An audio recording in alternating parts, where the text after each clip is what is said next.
Ich öffnete meine Augen und fand mich fest am Baumstamm gebunden. Die Seile stürzten so stark in den Körper, dass es keine Möglichkeit gab, sich zu bewegen. Die Wilderer, mit denen ich jahrelang wegen ihres illegalen Handwerks gekämpft habe, wurden brutal geschlagen und ließen mich hier sterben. Es war ihre Rache. Aber nicht einmal das erschreckte am stärksten. Ein paar Schritte von mir entfernt stand ein massiver Braunbär. Seine bernsteinfarbenen Pupillen starrten mich untrennbar direkt an. Es hing eine drückende Stille in der Luft, unheimlich und unbeweglich. In diesem Augenblick erhob sich das Tier, stand auf seinen Hinterbeinen und erhob sich fast 3 Meter über mir. Eine riesige Pfote flog plötzlich in die Höhe. Ich habe instinktiv angezündet und mich geistig vom Leben verabschiedet. Schlag. Aber anstatt meine Krallen zu spüren, spürte ich einen starken Stoß neben meiner Schulter. Nicht auf mich, sondern auf das Seil, das um den Stamm gewickelt war, fiel ein starker Stoß. Der Bär winkte erneut mit einer riesigen Pfote, schlug eine Reihe weiterer Schläge ein, wieder an den Seilen. Der Räuber hat überhaupt nicht versucht, mich zu verletzen. Eine unvorstellbare Vermutung ist im Kopf verflogen. Er will mich befreien. Das Tier fiel wieder auf 4 Pfoten und näherte sich mir. Seine Schnauze berührte fast mein Gesicht. Als ich seinen schweren Atem spürte, erstarrte ich und wusste nicht, worauf ich warten sollte. Der Bär schnüffelte mich an, während er leise murrte. Dann griff er mit seinen Reißzähnen an einem dicken Seil und zog mit aller Kraft. Es zog sich, aber es riss nicht. Nachts wurde es mit Tau getränkt und war bis an die Grenze eingeklemmt. Der gefeierte Bär knurrte lauter und schlug auf den Stamm, sodass die Rinde mit Fetzen übersät war. Dann habe ich angefangen, die Seile mit Krallen zu zerreißen und mit solcher Sorgfalt gehandelt, als ob ich wusste, dass eine unangenehme Bewegung meine Schulter zu brechen drohte. An diesem Punkt bemerkte ich etwas Wichtiges. An seiner Seite zog sich eine längliche, krumme Narbe zu, die nur teilweise durch dickes Fell verborgen war, aber immer noch deutlich sichtbar war. Ich bin taub und traue meinen Augen nicht. Vor 3 Jahren, es war das Ende des Winters, der Frühling begann, sah ich einen Bären in der Nähe des Körpers der getöteten Mutter erstarren. Wilderer haben den Bären erschossen und das Baby verletzt. Er hat die Mutter beschützt. An der Seite klaffte eine tiefe Platzwunde. Ich habe ihn dann zur Wache gebracht, 2 Wochen lang gepflegt.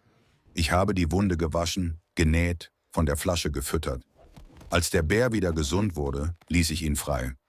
Wir haben uns bis heute nicht mehr getroffen. Ich quietschte, die Stimme zitterte fast. »Baby, bist du das?« Der Bär zog mit seinem Ohr zu.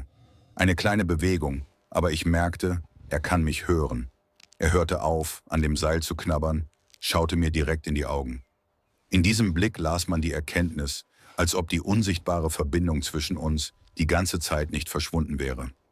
Er steckte sanft seine Nase in meine Wange. Hier hörte man das erste Heulen. Weit weg, klang aber deutlich.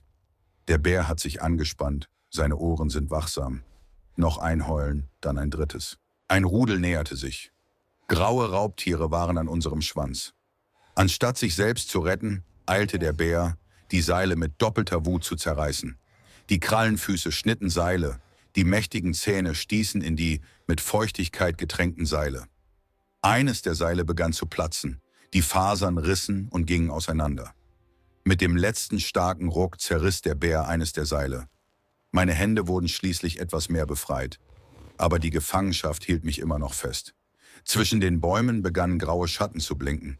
Der erste große Wolf sprang hinter dem Busch heraus, mit gelben Augen, die uns genau beobachteten. Die zweite und dritte erschien hinter ihm. Bald zog uns das ganze Rudel, 6 Tiere, mit einem engen Ring um und näherte sich immer näher. Sie hatten es nicht eilig. Sie wussten, dass ihnen das Opfer nicht entkommen würde. Der Bär drehte sich mir den Rücken zu, verdeckt und knurrte. Das Brüllen war taub, schwer. Es lief eine Gänsehaut davon. Die Wölfe haben sich nicht zurückgezogen. Das Alpha-Männchen, ein großer Wolf mit einer Narbe an der Schnauze, gab ein kurzes Signal. Das Rudel begann sich langsam zu bewegen. Der Bär musste sich entscheiden, mich weiter zu befreien oder uns beide zu beschützen. Er hielt an, drehte sich zu den gefleckten Feinden, erhob sich, ein riesiger Schatten streckte sich nach oben. Ein tiefes, kräftiges Gebrüll klang aus seiner Brust. Es gab keine Angst in diesem Schrei, nur Entschlossenheit und Wut. Der Wolfsführer drückte und teilte das Rudel auf. 3 gingen nach links, 2 nach rechts, das Fairway. Der Bär konnte beide Flanken nicht gleichzeitig verteidigen. Er drehte sich zu den Angreifern auf der rechten Seite. Einer machte einen täuschenden Schlag. Der Bär schwang seine Pfote, verfehlte ihn. Der zweite ging von der Seite, aber das Tier drehte sich sofort und fuhr ihn weg. Das war die Taktik der Wölfe, erschöpfende falsche Angriffe. Während der Bär von einer Seite besetzt war, schlichen sich die anderen beiden, die sich auf der linken Seite versteckten, immer näher an mich heran und drückten sich gegen den Boden. Ich habe versucht, mit ausgestreckten Händen zu entkommen, und ich fühlte, dass das Seil langsam zu lockern begann. Aber es blieb fast keine Zeit mehr. Es waren nur 10 Meter bis zu mir, und in ihren unfreundlichen Augen spiegelte sich der Hunger wider. Der Bär bemerkte ihre Fischerei, brüllte, drehte sich plötzlich um und stürzte mit einem solchen Gebrüll auf die Feinde, dass eine Herde von Vögeln mit einem Geräusch aus den Büschen flog. Die Wölfe prallten abrupt ab. Einer grinste wütend und zeigte Zähne, als ob er das Tier weit weg vom Baum zu einem Täuschungsangriff veranlasst hätte. Alpha nutzte diese Pause sofort aus. Er stürzte von hinten und griff dem Bären sofort in den Oberschenkel. Das Raubtier brüllte vor Wut und Schmerz und ließ den Angreifer dann mit einer starken Bewegung fallen. Der Wolf flog einige Meter weiter, fiel um und war bereits bereit für einen neuen Angriff, nachdem er sich umgeknickt hatte. Ich habe den Kampf hilflos verfolgt. Mein Verteidiger kämpfte verzweifelt für uns beide, und ich war nicht in der Lage, irgendwie zu helfen. Dieser Angriff brachte den Bären nur aus sich heraus. Jetzt ging er in die Offensive. Er schwang seine Pfoten abwechselnd in verschiedene Richtungen und bedrohte jeden Wolf einzeln. Seine massiven Pfoten zeichneten den Boden tief durch, seine Krallen funkelten in der Luft. Jeder Treffer hätte tödlich enden können. Ein Treffer würde jedem der Angreifer genügen. Die Raubtiere kreisten herum und schwirrten manchmal herum und gaben vor, dass sie bereit wären, von allen Seiten darauf zu werfen. Der Bär verlor seine Wachsamkeit nicht, brüllte in verschiedene Richtungen und ließ sie nicht koordinieren. Einer der Wölfe irrte sich. Er sprang unter die Pfote, bekam einen starken Schlag, flog weg und konnte nicht mehr aufstehen, nachdem er gelandet war. Eine Pfote passte sich an, er saß an der Seite und verließ den Kampfkreis. Diese Verwirrung hat die Situation verändert. Für das Rudel wurde der Verlust sogar eines Kämpfers zu einer Erfolgsgefahr. Anstatt die Verwundeten zu jagen, trat der Bär mutig zum Alpha-Männchen, stand voll auf und gab ein Brüllen aus, dass die Erde aufgerissen wurde. Er öffnete seinen Mund weit, zeigte Zähne und hob seine Pfoten auf, als würde er den Feind verschmieren. Alpha schätzte für einen Moment seine Kräfte ein. Ein Mitglied wurde verletzt. Ein erschöpfter Bär verlor seine Entschlossenheit nicht. Und niemand wollte sinnlos sein Leben riskieren. Mit einem heftigen Knurren befahl er sich zurückzuziehen.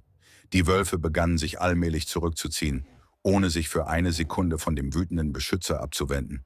Bald verschwand das Rudel zwischen den Stämmen und löste sich im Dickicht auf. Aber das Gefühl, dass sie immer noch in der Nähe waren, ließ mich nicht zurück. Der Bär stand müde still. Die Atmung war zeitweise unterbrochen. Er zitterte vor Überanstrengung. Aus dem Biss an der Hüfte sickerte dunkles Blut, aber es funkelte immer noch das gleiche innere Feuer im Blick. Er hörte zu und stellte sicher, dass die Gefahr vorüber war, und wandte sich zu mir um. Sein Blick war klar und fest. Er hat alles durchgemacht, um mich jetzt nicht zu verlassen. Das Tier schnüffelte mich noch einmal an und überprüfte, ob ich verletzt war. Dann achtete er wieder auf die Seile und begleitete die Aktion mit einem niedrigen Knurren, voller Entschlossenheit.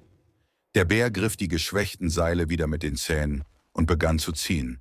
Jetzt half ich ihm auf jede mögliche Weise, versuchte mich zu drehen, zerrte seine Handgelenke.